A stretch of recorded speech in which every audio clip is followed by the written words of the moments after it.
Banjir disebabkan hujan dengan intensitas tinggi dan pasang air laut.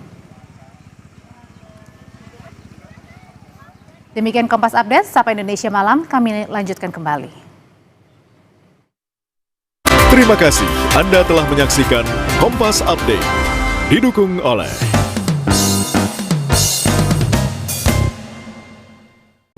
Hydro Coco, alami dari air kelapa asli Indonesia, alami segarnya, alami manisnya. Karena mau cobaan, mau tantangan, mau apapun di depan mata, don't stop now, kan ada Hydro Coco.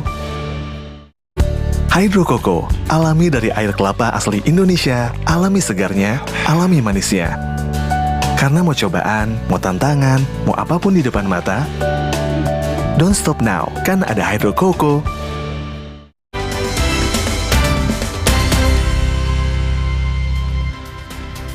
Melanjutkan diskusi bersama dengan para narasumber. Bang Ganda, ini saya mengutip dari Kontan, ada pandangan dari Guru Besar Universitas Gadjah Mada Tajudin Nur Effendi yang menyinggung soal profesionalitas pengelolaan koperasi jika nantinya hanya mengandalkan pengurus desa tanpa manajemen yang mumpuni. Alhasil kan ini fokusnya masalah bagaimana memaksimalkan memperkuat manajemen koperasi desa ketimbang membatasi persaingan usaha dengan membatasi izin bagi peritel-peritel modern ini masuk ke desa. Gimana melihat itu? Ya kan ini kan kalau diambil pikiran yang view-nya terlalu parsial seperti itu, memang kita semua banyak problem ya. Nah, tapi kan ini presiden ini pengen kita ini ada namanya common prosperity, share prosperity, kemakmuran bersama.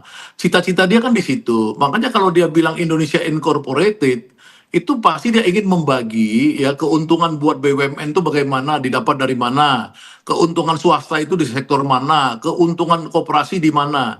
Di Jepang misalkan mungkin hampir semua perikanan pantai itu ya agro fishery itu mungkin koperasi semua di sana ya. Susu di Belanda itu ya, kita minum susu sekarang Fisher Plank Fisher Plank apa itu ya. koperasi. Nah, maksud saya itu kita nggak usah takut di situnya, bahwa koperasi ini sedang dicoba oleh presiden sebagai orang yang tahu bahwa pasal 33 Undang-Undang Dasar 45 itu adalah ya perekonomian yang disusun berdasarkan azas kekeluargaan. Presiden mencoba tanggung jawab konstitusi dia agar koperasi itu bisa berkembang di era dia melalui Kopdes Merah Putih. Jadi kita jangan pesimis dulu. Itu persoalannya itu bagaimana memang memperkuat kelembagaan nantinya, perkuat kewirausahaan. Tapi kita harus sambut positif ya, bahwa common prosperity, share prosperity ini sudah dijalankan oleh presiden dalam konteks kita bernegara.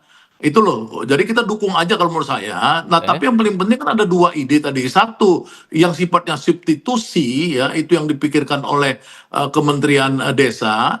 Yang kedua, sifatnya kolaborasi yang dipikirkan oleh Menteri Koperasi dan Menteri Perdagangan.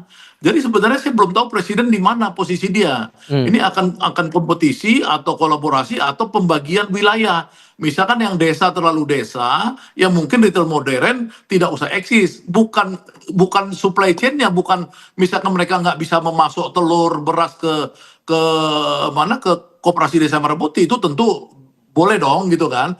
Cuman sebagai unit usaha, ya bisa jadi nanti di desa-desa itu mayoritas ya biarlah Koperasi Desa Merah Putih untuk tumbuh dulu gitu. Dan kalau kemudian ada kolaborasi itu menurut Anda tidak akan sulit berjalannya ya antara peritel dengan Koperasi Desa Merah Putih itu tadi? Iya, yang penting jangan saling menegasi aja. Ya kan, bagaimana Koperasi Desa Merah Putih ini dibiarkan tumbuh berkembang, dibina ya, mungkin ya selama 5 tahun presiden kita ya dia dibina. Bila perlu konglomerat itu seperti Antoni Salim dan lain-lain yang kumpul di Hambalang diwajibkan membina Koperasi Desa Merah Putih. Jadi win-win dia. Oke. Mas Jimmy, saya mau tahu dulu dengan ide sempat dibilang juga oleh Menteri Perdagangan masalah kolaborasi, sinergitas antara peritel modern dengan koperasi desa ini. Sudahkah dari pemerintah ajak ngobrol dengan teman-teman pelaku usaha untuk membahas kolaborasi ini? Sampai saat ini sih kita belum diajak bicara ya, tapi ini bukan sesuatu yang baru sebetulnya. Kami sendiri ya di Aprindo itu selalu mencoba untuk bekerja sama. Bahkan kita selama bertahun-tahun terakhir ini mencoba untuk berkolaborasi sama UMKM gitu kan. Koperasi itu kan sebetulnya salah satu bentuk entitas lain daripada usaha seperti yang tadi Pak Ganda sampaikan. Di mana-mana di luar negeri pun kayak di Belanda dengan susu, kemudian di Jepang itu memang konsep koperasi ini bagus. Kalau kita lihat sebetulnya di supply chain gitu ya, itu kan dari ujung di mana barang itu diproduksi sampai dia bisa masuk konsumen tuh nggak langsung gitu, nggak ada misalnya petani yang langsung jual ke konsumen akhir gitu kan. Biasanya kan misalnya padi itu harus digiling dulu jadi beras, beras itu kemudian di packaging, kemudian diberi merek, kemudian disalur lewat wholesaler, wholesaler masuk distribusi ke pedagang besar kemudian ke retail, baru masuk baru bisa dibeli sama konsumen akhir. Jadi kita ngelihat tadi walaupun kita belum diajak bicara, kita nggak ngelihat ada masalah karena bisa saja koperasi nanti misalnya menjadi off taker. Tadi misalnya produknya susu gitu kan, ya susunya nanti yang off take itu bisa koperasi itu, Koperasi, kemudian ya. koperasi yang nanti bisa menyalurkan karena juga memang kita juga kan nggak bisa masuk ke satu-satu gitu kan. Kita bicara sama peternak A, peternak B itu nggak akan mungkin gitu retailer bisa nyampe ke desa seperti itu. Pasti kita butuh middleman. Nah, middleman ini bisa koperasi gitu ya. Dan itu supply chain ini memang biasa panjang sehingga tinggal bagi-bagi rezeki aja gitu kan. Jadi saya rasa nggak ada dikotomi bahwa kalau misalnya koperasi itu harus dijalankan, harus hidup, retailnya kemudian di stop gitu. Saya rasa ini bisa secara harmoni gitu jalan. Tetapi memang perlu kita bijak gitu ngelihatnya. Jadi nggak harus kita juga nggak mau reaktif juga karena kita tetap merasa bahwa bisa berdampingan karena selama ini misalnya sama UMKM kita bahkan bareng-bareng untuk bisa bergerak ke arah global gitu ya. Tadi pendampingan kita lakukan. Kalau kita udah punya outlet sekarang nih beberapa anggota Aprindo itu udah ada misalnya di Philippines ada 2.000 toko. Nah itu kan kesempatan untuk kita masukkan barang-barang Indonesia baik UMKM maupun juga yang produsen-produsen besar. Sehingga benang merahnya kalau menurut Anda masalah persaingan usaha itu akan terganggu kalau kemudian izin minimarket ditutup demi Kopdes ini ya isapan jempol doang kalau gitu.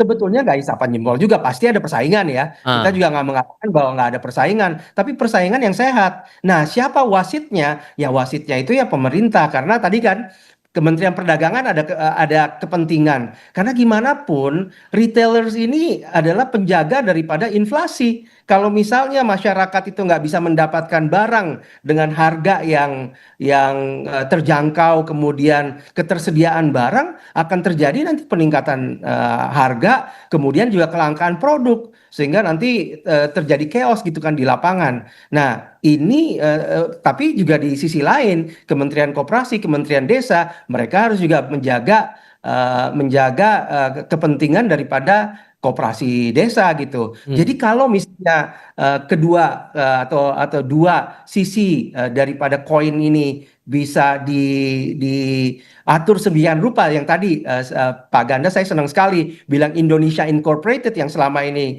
disampaikan oleh Pak Prabowo gitu, oleh Presiden Prabowo, ini harusnya bisa jalan secara harmoni, tapi harus duduk sama-sama, jangan saling curiga gitu. Kan kalau misalnya curiga, ya nanti kalau koperasi desa ada di situ ada retail maka akan nggak bisa jalan gitu, nggak juga. Makanya kita cari benang merahnya di mana kita bisa saling kolaborasi. Menurut saya seperti itu.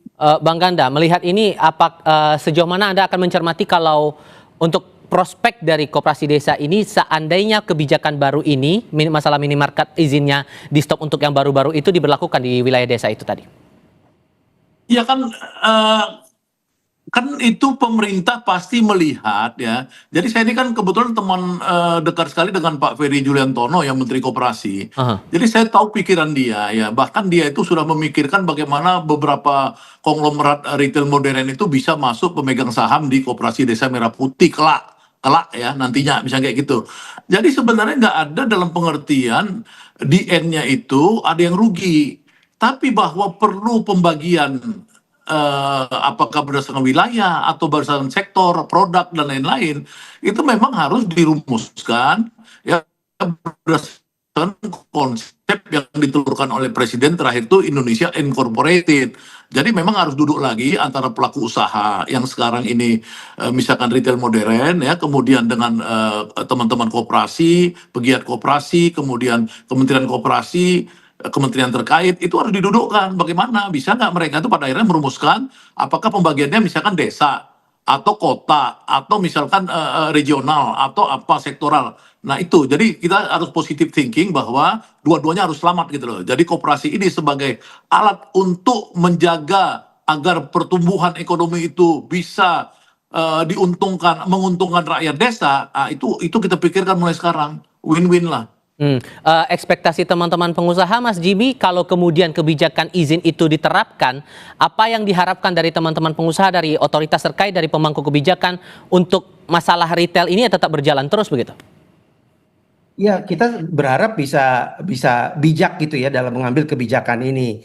Aprindo sebenarnya sangat melihat potensi kemitraan yang sangat konkret dan bisa segera dijalankan. Yang pertama, koperasi desa bisa menjadi agregator, terutama untuk produk UMKM lokal yang kemudian dikurasi dan didorong masuk ke jaringan retail modern regional maupun nasional, bahkan bisa ke internasional gitu kan. Yang kedua, retail modern dapat mendukung distribusi barang kebutuhan pokok melalui sistem logistik dan juga standar operasional yang sudah mapan sehingga koperasi memperoleh efisiensi dan kepastian pasokan. Karena nggak mudah untuk ngurus sekian banyak pemasok gitu. Nah, yang ketiga, kita juga bisa melakukan pendampingan manajemen dari retail modern untuk pengelolaan toko, pencatatan keuangan, serta digitalisasi sistem usaha koperasi. Yang keempat, pengembangan model usaha berbasis kemitraan wilayah sesuai kebutuhan desa. Jadi itu bisa kita kembangkan tanpa mematikan usaha yang telah ada. Jadi posisi Aprindo yang kita harapkan adalah kita diajak bicara dan kita bicaranya itu dalam kerangka kolaborasi Indonesia Incorporated yang tadi Pak Ganda sampaikan. Jadi dia lebih produktif dibandingkan dengan konfrontatif gitu ya.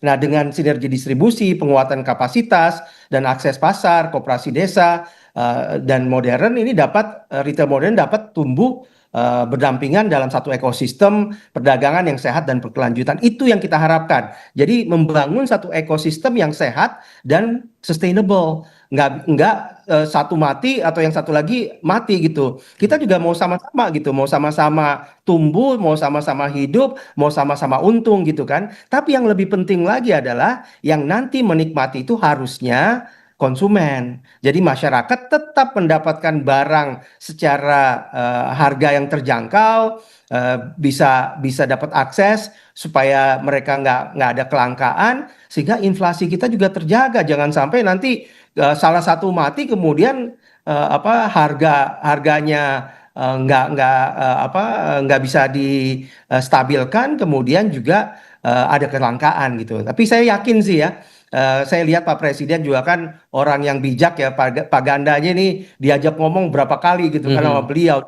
Beliau mengajak ke semua elemen. Jadi menteri-menterinya juga saya berharap seperti itu. Oke. Duduk bareng-bareng, bicara, ya kita juga ikut diajak gitu untuk bicara seperti itu. Prioritas memperkuat manajemen koperasi desa ini menurut Anda Bang Ganda harus ke arah mana dulu nih kira-kira biar peran dari Kopdes untuk meningkatkan pertumbuhan di desa itu betul-betul terasa? Kalau yang saya lihat kan saya ketemu juga dengan Pak Joao ya, yang bertanggung jawab, Pak Ferry Juliantono yang bertanggung jawab.